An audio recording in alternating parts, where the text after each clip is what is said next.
네, 안녕하세요. 김영로 TV의 날짜 이야기입니다. 오늘은 6월 30일이네요. 벌써 이제 상반기가 이제 끝나는 그런 날이 되겠습니다. 상반기 마무리 잘 하시고, 내일부터 시작되는 그 하반기 또 준비를 잘 하셔야 될 거라고 생각을 합니다. 6월 30일, 상반기의 마지막 날인데, 그야말로. 어, 제 개인적으로 그 6월 30일을 이렇게 돌아다 보니까 오늘이 군에서 제대를 한 날이더라고요. 그래서, 뭐 사실 뭐 군에 다녀오신 분들은 다 마찬가지지만, 뭐 재미없는 얘기일지라도 군대 얘기는 그냥 끝도 없이 하게 되죠. 뭐 내가 왕년에 이랬느니 저랬느니 실제로 들어가 보면 아무것도 아닌데 또 그렇게 술 한잔 하면서 그런 얘기를 하는 게 또 큰 재미가 아닌가 이런 생각을 해봅니다. 예, 6월 30일. 저는 뭐 누차 말씀드렸지만은 제가 그 ROTC로서 군복무를 했기 때문에 6월 30일 날 제대를 했는데 ROTC는 다 똑같습니다. 6월 30일입니다. 제대일이. 그래서 군에 있으면서 뭐 어떤 갖고 있었던 소외랄까 뭐 그런 거를 간략하게 한번 정리정돈을 해봤습니다. 음, 뭐 참, 이제 우리 우스갯소리로 그런 얘기를 하죠. 군부대가 있는 쪽으로는 그 소변도 안 본다고. 하지만 거기도 사람 사는 곳이었죠. 네. 음, 정말 제대하고 떠나는 날 눈시울이 붉어질 정도로 정이 들었었던 그런 그 이제 지역이었었는데 아마 저뿐만 아니라 모두가 다 마찬가지였을 것 같습니다. 뭐 그러면서 또 부모님 품으로 이제 돌아간다라는 또 사회로 환원된다라는 것 그런 의미에서 봤을 때 날아갈 듯이 기뻤던 것도 사실입니다. 하여튼 그 제대를 했던 날의 그 감상에 대해서 한번 이야기를 나눠 보겠습니다.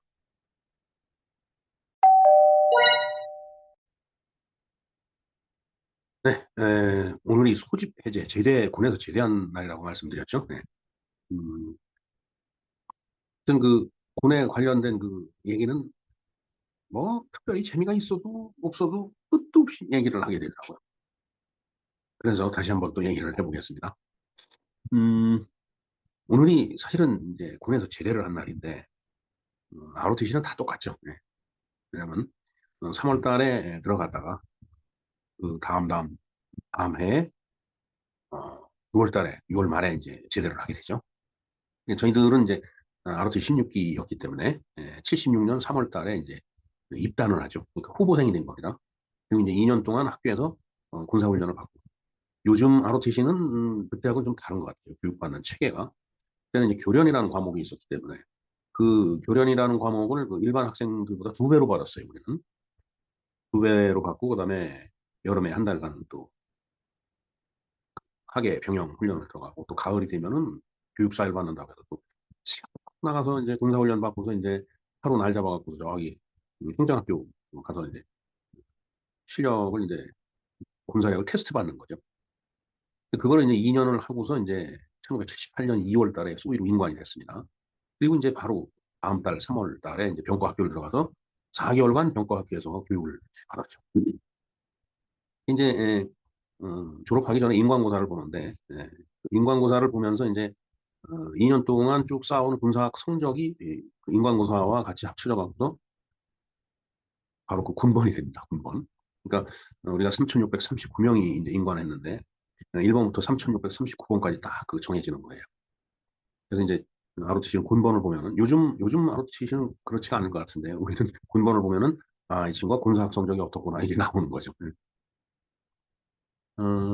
그래서 이제 병과 학교에 이제 들어가서 이제 교육을 받는데 저는 그 전공이 전자공학이었기 때문에 통신병과로 들어갔습니다. 그리고서 이제 1978년 7월 1일 날 이제 자대 배치를 받아서 이제 근무하는 부대를 이제 갔습니다. 근데 이제 그 해에 그 가을에부터 겨울까지 서해안으로 무장공비가 침투를 해갖고 아무런 흔적도 안 남기고 그냥 족적 하나만 남기고 서해안 어, 그러니까 충남 경기도 이쪽으로 해서 김포반도 이쪽으로 해서 이제 북으로 넘어가죠. 그래서 이제 군에 그런 말이 있죠. 전투에 진 지휘관은 용서받을 수 있어도 경계에 실패한 지휘관은 용서받을 수 없다. 그래서 그 무장공비가 침투를 해서 도주한 그 도주로의 그 셀카를 갖고 있었던 지휘관들은 전부 그때 처벌을 받았습니다. 경계병은 뭐 말할 것도 없고요. 그런 그 정말 부끄러운 그 가슴 아픈 그런 이제 추억을 뒤로 하고서 그 1년 뒤인 1979년 4월 달에 이제 중위로 진급을 이제 했죠.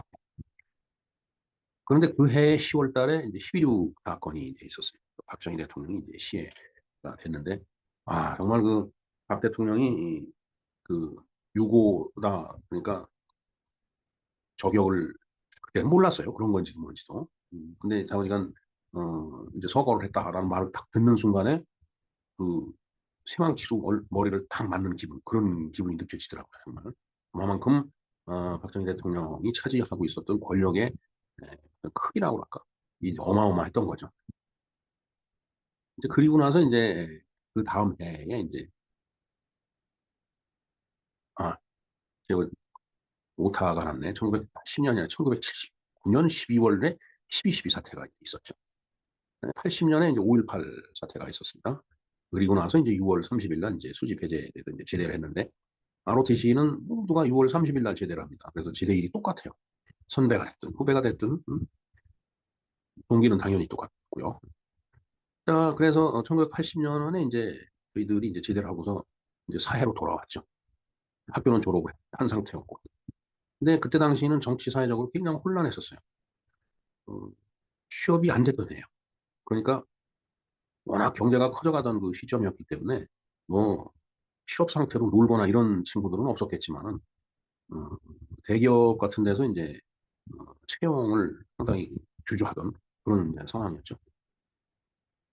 하여튼 그래서 2023년 이제 6월 30일 바로 오늘이 제대 43주년이 이제 되는 날이죠. 그리고 임관 45주년째예요. 그리고 보니까 뭐 50년이면 반백년인데 인생의 반에 해당, 반도 더디죠 사실. 그 해당되는 시간이 이렇게 흘러가 버렸다는 생각을 하니까 어떻게 보면은 천금 같은 시간이고 어떻게 보면은 나름대로는 아주 그냥 무언가를 한번 일으켜 보려고 허우적거리면서 그런 시간이 아닌가 이런 생각을 해봅니다. 자, 그 사이에 우리 사회가 어떻게 달라졌나 한번 생각을 해봤습니다. 정말 그야말로 70년대는 개발도상국, 그 옛날 말로 얘기하면 후진국입니다. 후진국, 개발도상국이. 이게 지금 이제 선진국이 되죠. 산업화로 인한 경제 발전이 이제 눈부시고 어마어마했었습니다. 그다음에 이제 아날로그에서 디지털 세상으로 바뀌었죠. 그건 과학기술에 투자를 하는 그 결과, 그 기술의 눈부신 발전에 의한 것이다라고 저는 믿습니다. 그다음에 이제 곡선에서 직선으로 바뀌었다. 즉 국토의 대동맥이 비포장에서 포장으로, 재래철도에서 고속철도. 그러니까 여기서 비포장에서 포장이 됐다는 얘기는 일반 국도나 뭐 지방도도 다 포장이 됐지만 고속도로가 이제 전국에 깔려 놓였다라는 그런 얘기가 되겠습니다. 그리고 철도도 이제 한 시간에 뭐 300km 이상을 주파하는 그런 고속철도가 KTX 이런 것들이 이제 생겨난 그런 상황이 됐습니다. 자, 영어에서도 보니까 이제 영에서 로로 갔네요. 영. YOUNG 젊음에서 로, 늙은 로자, 올드 쪽으로 가버렸네요. 그래서 제 이름이 영로기 때문에 물론 로자가 한자가 저 로자가 아니지만 언뜻 들으면은 그런 느낌을 줍니다. 젊은 노인이 이제 돼 있는 그런 상태라고 보면 될 것 같아요. 근데 이 1, 2, 3, 4 그 과정에도 보면은 정말 시간적으로는 40년, 50년 그런 그 시간적인 프레임이지만 그 짧은 시간에 대한민국 사회는 엄청 압축적으로 발전하고 변화를 했어요. 물론 여기에는 어떤 그 선한 작용도 있고 또 굉장히 부작용도 있다라고 보여집니다. 근데 무엇보다도 어, 산업화를 해서 과학화를 하고 정보화를 하고 이제 그러는 사이에 그 부수적으로 민주화가 됐고 음, 그러한 과정을 이렇게 쭉 지켜보면은 역시 그 엄청난 일을 한 사람은 박정희 대통령이었다라는 생각이 듭니다. 물론 그 이전에 이승만 대통령이 자유민주주의 체제를 이 땅에 이렇게 깔아놨기 때문에 그 위에서 이제 산업화가 된 거죠. 제가 이런 말씀드리면은 또 뭐 아니라고 이제 얘기하는 사람이 있겠죠. 그럼 뭐 어쩔 수 없습니다. 뭐 아니라고 얘기하는 사람들은 아니라고 생각하고 그 살다가 죽으면 되는 거예요. 뭐 그런 생각을 했든 아니면 저 같은 생각을 했든 이제 곧 그 썩어서 이제 먼지로 돌아가면서 조국에 생겨나는 새로운 생명의 밑거름, 그게 되면 그걸로 족한 거 아닌가 이런 생각을 해봅니다. 자, 그럼 이 상태에서 남아있는 시간이 이제 얼마나 될까요? 요즘 뭐 100세 시대라고 그러는데, 글쎄요. 저는 100세 시대는 재앙의 시대라고 생각을 합니다. 그냥 억지로 이렇게 수명을 늘리려고 하지 말고 자연의 순리대로 살다가, 사라지는 것이, 이게 우리가 지금 살고 있는 이 국가 사회, 그리고 다음 우리 자손들이 꾸려나가야 될 이 국가사회, 이 땅, 이 지구를 위해서 그것이 훨씬 더 효과적이고 또 좋은 일이다라는 것을 저는 확신을 합니다. 자, 그런데 이 ROTC 관계라는 게 좀 그렇습니다. 뭐 군 관계는 다 마찬가지이긴 하지만 같은 출신이 이제 만나게 되면은 그냥 가까워져요. 아까 저희들이 3,639명이 이제 인관을 했다라고 했는데 후보생 시절 2년과 그다음에 군복무 시절 2년 다 합쳐서 4년 뭐 5년 이렇게 따져도 얼굴도 못 본 친구들이 뭐 대부분이죠, 사실은. 그러나 사회에 나와서 뭐 이런저런 사회적 관계에 의해서 인제 엮이고 그러다 보면은 이제 만나게 돼요. 그러면은 인제 같이 ROTC라는 게 확인이 되고 그다음에 기수가 같다라고 확인이 되면은 바로 친구가 됩니다. 바로 말 놓고. 아주 뭐 수십 년 동안 동거동락한 그런 사람 같은 그런 이 관계가 돼요. 벽이 없어져 버려요. 물론 인제 살다가 보면은 또 이제 생각지도 않은 장벽이 생기긴 하지만 뭐 일반적으로 보면 이제 그렇다라는 말씀을 드려야 될 것 같아요. 그리고 그렇게 확인된 선배를 만나면 바로 그 앞에서 충성하면서 거두경례를 붙이게 되죠. 선배는 정말 선배로서 모시게 됩니다. 그리고 또 그렇게 만나는 후배들한테는 또 그런 대접을 받습니다. 그게 인제 ROTC의 관계. 또 군에서 만난 같이 흙 묻은 군복을 입고서 땅을 팍팍 키웠던 그 추억 때문에 더 그렇게 가깝게 느껴지는 그런 것이 아닌가 이런 생각을 해 봅니다. 자, 그런데 지난 3월 11일 날 친구들을 만나서 그 신촌에 있는 어떤 복집을 인제 들어갔었습니다. 음 물론 그 친구들은 뭐 인제 그중에는 뭐 ROTC 출신도 있지만은 동기도 있지만은 또 그렇지 않은 동기들도 있어요. 왜냐하면 전공과 동기들 모임이었기 때문에. 근데 이제 어느 복집에 들어가서 인제 오랜만에 만나서 이런저런 얘기를 하면서 서로 소주 한 잔 기울이면서 막 이런저런 얘기하다가 모임이 끝나고 나오면서 또 이상한 그런 또 인연, 희귀한 인연을 또 만나게 됐습니다. 음 한번 이 자료에서 볼까요? 제가 제목을 스몰 월드라고 그랬어요. 자, 신촌에서 대학교 전자공학과 동기들 모임이 있어 오랜만에 학교를 찾았다. 그리고는 지난 기억을 더듬어 잠시 하숙을 했던 골목길을 따라 교육 사회를 준비하기 위해서 학원단으로 새벽에 뛰어나가던 굴다리를 확인했다. 오랜만에 친구들을 만나 공학관 앞 잔디밭에서 사진 한 장 찍었다. 벌써 내년이면 50년의 세월이 흘러가니 이제 모두 머리가 벗겨지지 않았으면 서리에 잔뜩 젖었다. 신촌에서 나름대로 명성 있는 복집을 가서 저녁을 먹고 지난 일로 이야기꽃을 피우면서 한 잔 두 잔 마시는 술에 취기를 더해 이제 참 즐겁다. 그리고는 시간이 지나 친구들과 헤어질 무렵에 모교의 한 교수, 이게 이제 동기 중에 교수가 있는데 성이 한이에요. 그래서 한 교수와 나는 깜짝 놀라는 반전을 겪는다. 오늘 이제 식사와 이제 뭐 술을 먹고서 계산하려고 이제 카운터 앞에 이제 섰어요. 근데 우리가 하도 뭐 시끄럽게 들으면서 ROTC 뭐 얘기하고 뭐 이러니까 어 복직 사장님이 자기도 ROTC라고 그러는 거예요. 그러면서 우리 16기입니다. 그러니까 몇 기십니까? 그러니까 13기라고 하더라고요. 그래서 아까 말씀드린 대로 충성구호와 함께 어수경례를 붙이면서 선배님 하고서 인제 예의를 표하고서 인제 병과를 확인했어요. 저희들이 저는 통신병과고 쟤는 포병이고 뭐 뭐 이런 얘기를 했더니 나랑 통신인데 그러더라고요. 그러면서 13기 그러니까 3년 선배의 인제 통신병과 인제 선배님이었는데 이제 마스크를 딱 벗는데 그때 깜짝 놀랐어요. 아까 저희들이 병과학교에서 4년 4 개월 동안 교육을 받는다라는 말씀을 드렸는데 아이 사장님이 우리가 병과학교에서 4 개월 교육받을 때 우리 부대장님이었더라고요. 그러고서 한참 서서 얘기를 하더니 이제 저희들은 바로 알아봤죠, 부대장님이니까. 근데 이제 부대장님이 인제 뭐 이 얘기 저 얘기 하더니 이제는 얼굴이 좀 이제 어렴풋이 기억이 난다고 그러더라고요. 참 저희들이 여러 가지 해프닝이 있었죠. 들어갔던 첫날부터 어 그야말로 밤 12 시에 자다가 말고 빤스 입고 집합해 갖고서 인제 뛰어나갔다가 인제 하여튼 그런 그 사연도 있었고, 그다음에 뭐 여러 가지 뭐 참 말 못할 사연도 있고 참 그렇게 이제 4개월 동안 같이 우리를 지도하고 우리를 또 인도해 주셨던 그런 선배님이자 또 부대장님이 바로 그 복집 사장님인 줄은 참 꿈에도 몰랐지만 그날 거기서 알았어요. 그러고 보니까 이 세상이 너무 좁은 거예요. 그래서 정말 좁은 세상 스몰월드인데 저희들이 제가 돌아와서 이제 저희 그 통신병과 동기들한테 이제 얘기를 했더니 야 언제 한번 그 복집 찾아가서 부대장님한테 인사드리자라고 이제 얘기를 했는데 아직 날짜를 못 잡고 있습니다 지금. 그래서 아까 그 새벽에 굴다리를 뛰어나갔다 그랬는데 요 굴다리가 그렇습니다. 옛날하고 변한 게 하나도 없더라고요. 굴다리는. 근데 주변 집들은 다 변했는데 정말 요쪽이 그 하속 지역이기 때문에 쫙 뛰어나가고 이 굴 속으로 해서 뛰어 건너가면은 바로 이제 큰 길가가 나타나고 그 길을 건너면 이제 학군단 건물이 있었던 그런 데인데 정말 참 이걸 보면서 느낀 게 세상이 너무 좁다라는 거.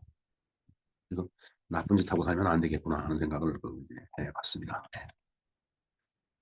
하여튼 그러면서 지난 4월 11일 날 연무 포럼이라고 이제 어, 저희 ROTC 그 총동문회에서 이제 포럼을 운영을 하는데 그 포럼 그 원례회가 있었습니다. 그래서 이제 그 학군단 그 회의실에 가서 이제 원례회를 했는데 그때 그 포럼의 그 강사가 이춘근 박사, 재정치 아카데미 대표, 연대 정학과 졸업한 분인데 여러분들 잘 아실 거예요. 이춘근 박사. 예.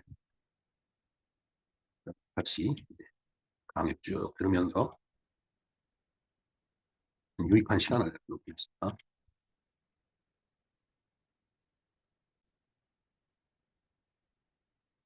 자, 그래서 이제 학군단 그 옥상에 올라가서 이제 기념사진을 이제 찍었는데, 여기서 보이진 않지만, 여기서 보면 이 밑에 이제 그 연병장이 있어요. 운동장이. 그때는 이제 연병장은 아니죠. 운동장인데, 저기서 교육을 받았죠. 정말 참, 지금 보니까 건물이 다 들어서 갖고서 언덕 같은 게 안 보이는데, 그때는 이 운동장이 끝에서 이제, 이제 바로 이제 1년차 선배들한테 이제 기합을 받고 할 때, 참 야속한 게, 어, 한 130명이 이제 우리가 이제 교육을 받았는데 뒤로 돌아 해놓고서 돌면은 전방에 보이는 저 언덕 위에 전봇대 아에서 우로 돌아갔고 다시 돌아오는데 선착순 뭐 3명 그냥 싹 뛰어갖고서 이제 3명이 이제 3명이 이제 네 번째 들어온 친구 또 도는 거예요. 또 들고. 그러면 이제 일찍 들어온 그 친구들은 편하냐? 이제 그게 아니죠. 음, 일찍 들어온 친구들은 이제 돌지는 않지만은 전우를 두고 너희들만 살려고 들어왔느냐? 그래갖고서 그들은 또 그 자리에서 또 땅에다 머리를 붓고 엎드려 뻗쳐야 돼. 오리걸음에 뭐 이리 뒹굴고 저리 뒹굴고 뭐 높은 구멍 낮은 구멍 뭐 하면서 또 그냥 땅을 박박 치죠. 그렇게 뺑뺑이를 돌던 그 운동장이 바로 저 기념사진 뒤에 있습니다. 네. 음, 그 당시는 참 고통스러운 지금 생각해보면 이 즐거운 그 추억으로 떠오르는 것도 무슨 까닭인지 모르겠습니다. 네, 자 여기가 이제 그 현장입니다. 이쪽 끝에서 여기서 130명 모아놓고서 이쪽 전방에 보이는 여기가 지금 이제 다 건물이 들어서는데 여기 되게 야산이었어요. 그 꼭대기에 전봇대가 있더라고. 그 전방에 보이는 전봇대 아에서 우로 돌아있고 그래갖고 아에서 우니까 이렇게 돌아가고 오는 거죠. 뭐 뛰는 것도 고통스럽지만 일찍 들어온 사람은 또 들어와서도 고통스러워요. 그게 이제 군사훈련이 아닌가 이런 생각을 해봅니다. 네, 참 지금 보면은 학교에도 건물이 많이 들어섰지만은 뭐이 신촌 노탈이 조금 어마어마하죠. 옛날에는 낮고 이렇게 건물이 많지 않았었는데 지금 뭐 엄청난 그 건물이 들어서 갖고 아니 왠지 이게 뭐 도심 속에 뭐 한 공간인지 알 수가 없습니다. 네. 107 학군단 네. 이 간판이 아주 굉장히 고색창연하네. 그들이 이제 이 3층에서 이제 포럼을 했는데 저희들 그 교육받을 때는 2층까지 분이 없었습니다. 근데 이제 그 후에 3층으로 올려갖고 여기서 교육받고 그런 거예요. 이제, 네, 16기에서 이제 132명 132명인데 교육받을 땐 133명이 받아갔죠. 쭉 보면 뭐 이름이 쫙 있습니다. 제 이름도 여기 있네요.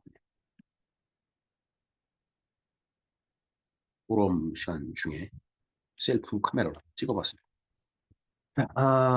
이날 6월 30일 제대일 모든 ROTC 출신들은 또 똑같습니다. 인간 몇 주년까지 제가 이런 글을 쓸 수 있을지 모르겠습니다. 1980년 6월 30일이 이제 월요일이었죠. 이제 오전에 이제 마지막 날이니까 통신 운영 대대장님과 이제 통신 단장님한테가 이제 제대 신고를 했죠. 신고합니다. 뭐, 육군 중이 뭐 누구누구는 뭐 몇 년, 몇 며칠부로 전역을 명받았습니다. 예, 신고합니다. 뭐 하여튼 그러면서 이제 신고를 하고 마지막 점심 식사를 이제 부대에서 이제 부대 간부들하고 같이 했죠. 그리고 이제 같이 일하던 그 부하들하고 이제 작별 인사하고요. 근데 이제 제가 이제 운영과에서 근무를 했었는데 오후에 뭐 제대로 하지만 그래도 제가 운영과 사무실에 앉아서 어, 미결된 문서 작성 타이핑 작업을 했어요. 이제 퇴근 시간이 이제 5시니까 군대는 요즘은 어떤지 모르겠습니다. 옛날엔 5시면 퇴근했습니다. 그 대신 이제 8시에 출근했죠.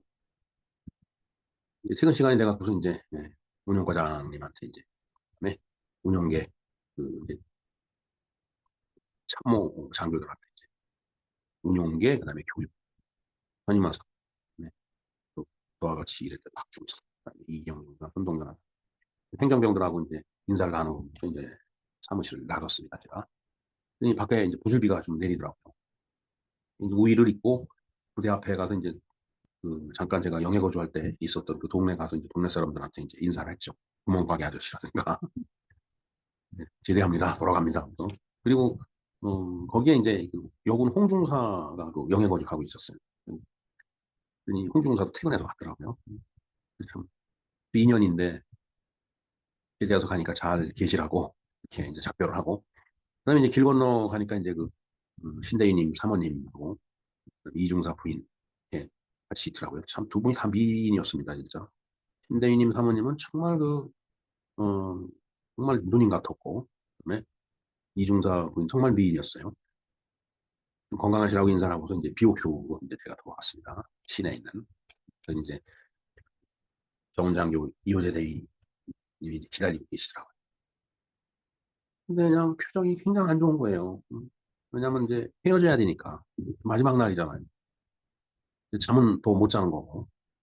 이제 이대위님이 이제 이별이 서러워갖고 이제 마지막으로 야 저녁이나 먹고 가라 그러면서 이제 둘이 시내로 나가서 이제 한정식집을 이제 들어가서 저녁을 이제 먹었죠. 근데 뭐 말이 안 나오더라고요. 그래서 이제 소주도 한 잔 마시고 이제 그러면서 이제 그래서 이제 부대를 그 배치를 받아갖고 가는 날은 어딘지도 모르고 이제 차를 타고 갔는데 이게 지금은 뭐 용인이 사실은 뭐 진짜 뭐 엎어지면 코 닿는 그런 느낌이지만 그때 그냥 멀게 느껴졌거든요. 서울서. 그리고 상당히 고지대였고. 근데 아우 내가 여기서 2년 어떻게 보내나 이런 생각을 했어요. 그래서 근데 그러면 이제 제대를 하면은 막 날아갈 것 같았는데 그냥 좋을 것 같다라고 생각을 했는데 현실은 그렇지가 않더라고요. 뭔가 이대님하고 둘이 앉아갖고서 저녁을 먹고 술을 먹는데 정말 마음이 이상한 거예요. 이제 둘이 이제 저녁을 먹고서 이제 아주 그 침통한 그런 표정으로 이제 터미널로 왔죠. 이제 이별의 약수를 하고 버스 안에 이렇게 앉아서 이제 밖을 보니까 거기서 이제 어둠 속에 그 이대희님이 이제 이렇게 서 있더라고 시움에. 제가 2년 전에 사브레 삼촌 쓰리꼬다라고 하죠. 일본 발음으로 같이 차를 타고서 이제 여기를 실려왔는데 진짜 올 때는 24개월을 어떻게 보낼까 이 고민을 많이 했거든요. 근데 막상 제대를 했는데 왜 이렇게 떠나기가 힘들지 하는 생각이 드는 거예요. 이제 버스는 막 움직이는데 차창 밖에는 이제 비가 와갖고 막 흘러내리는 빗물 속에서 음, 손을 흔드는 이대인님의 모습이 일그러져 보이는데 나 역시 그 차 안에서 손을 흔들면서 그 밖을 보려다 보니까 이 이별이 슬픈 거더라고요. 그래서 이대인님 자꾸 멀어져 가는데 그냥 침통해하는 모습을 이렇게 보는데 어, 보니까 내 눈에도 눈물이 나더라고요. 지금 이대인님이 이제 70이 이제 넘었을 텐데 건강하게 지내시는지 모르겠습니다. 정말 그, 늘 이제 그랬죠. 이대일이. 제대하고 가면은 국민학교에서 바른 생활 선생님을 했으면 좋겠다고 꿈을 이루셨는지 모르겠습니다, 진짜. 그런데 요즘에는 이 학부모고생들이 모집이 잘 안 된다라고 하더라고요. 그래도 이제 우리 때는 이제 장교 출신은 우대한다라는 그런 사원 모집 공고가 그런 특전이 있었는데 지금은 그것도 차별이라고 해서 금지돼 있죠. 그리고 이제 사병의 복무기간에 비해서 대학 2년간 군사교육 28개월 복무를 생각하면 이 군 복무기간이 엄청 긴 거예요. 지금 요즘 사병 1년 반이면 이제 제대를 하고 나오는데 거다가 이제 사병 급여가 이제 대폭적으로 인상이 돼 있죠. 그러니까 장교 급여하고 차이가 없어요. 모든 여건이 장교로서의 어떤 자부심을 밟아버렸는데 정말 정말 이상한 정책이라고 생각이 됩니다, 이게. 이런 식으로 해갖고 군 초급 간부로 어떻게 충당하려고 하는지 나는 정말 이해가 안 됩니다. 이러다 보면 군사력이 이제 약해지는 거죠. 그리고, 음, 그 장교의 자질에도 문제가 생길 것 같아요. 뭐 하다가 말고, 좀 힘들다고 그러면 뭐 그만두는 그런 경향도 있지만 해봐야 의미가 없는데, 이런 생각을 하는 거예요. 나는 육사나 삼사 같이 그 직업군인의 길도 그런데, ROTC는 직업군인이 아니거든요. 그러니까 병역의 의무를 완성하기 위해서 가는 거기 때문에 장교라는 계급장에 큰 목숨을 걸고 그럴 이유가 없다라는 게 지금 상황으로 봐서 이제 그렇게 느껴집니다. 군대는 짬밥이라고 그러죠. 그건 숙련된 병사가 전쟁을 잘한다라는 뜻이에요. 그러니까 이게 자존심이 무참하게 이제 망가지는 그런 상황이라면은 소대장 요원인 초급 장교의 자질도 같이 이제 하락을 할 거고 초급 장교 자질의 하락은 고급 장교도 하락이 될 거고 장군의 자질도 떨어질 거고 그리고 지금 군에는 실전을 치러본 지휘관이 없습니다. 월남전 다녀온 사람들이 마지막 전투 병력인데 그분들도 지금 뭐 다 은퇴했죠. 우리 동기들이 전부 은퇴했는데 그분들은 더 앞에서 은퇴를 했죠. 지금의 이 모든 흐름이 대한민국 군의 자질과 능력을 망가뜨리는, 즉 전력을 약화시킨다라는 간첩들의 치밀한 장기 전략에 의한 게 아닌가 이런 생각을 합니다. 이러다가 또 여순 14연대 반란 같은 그런 그 참화가 또 발생이 될지 모르겠습니다. 하여튼 이제 붉은 무리들이 100년 전쟁 이야기 자꾸 하거든요. 전애들이 저는 그 100년의 프레임이 언제부터 언제까지인지는 모르지만 음, 해방을 기점으로 삼는다고 하더라도 얼마 남지 않았어요. 한 세대분이 안 남았습니다. 100년이 되려면. 정말 이 대한민국이, 자유대한민국이 정말 어디로 가는 건지 모두가 다시 한번 뒤를 돌아보면서 그 뼈를 깎는 성찰, 천착이 있어야 될 것 같습니다. 그래서 이 나라를 세운다라는 그런 혁명적인 그런 그 마음가짐을 갖고서 나라를 다시 한번 정비를 해야 되는 그런 시간이 아닌가 하는 생각을 해봅니다. 네. 네, 이상 매우 좀 씁쓸한 마음이지만은 대한민국 ROTC 육군 장교로서의 자부심을 갖고서 군문에서 근무를 했고 또 사회로 환원되었던 날 지난 시간을 좀 추억을 해봤습니다. 네, 김영로 TV의 날짜 이야기였습니다. 감사합니다.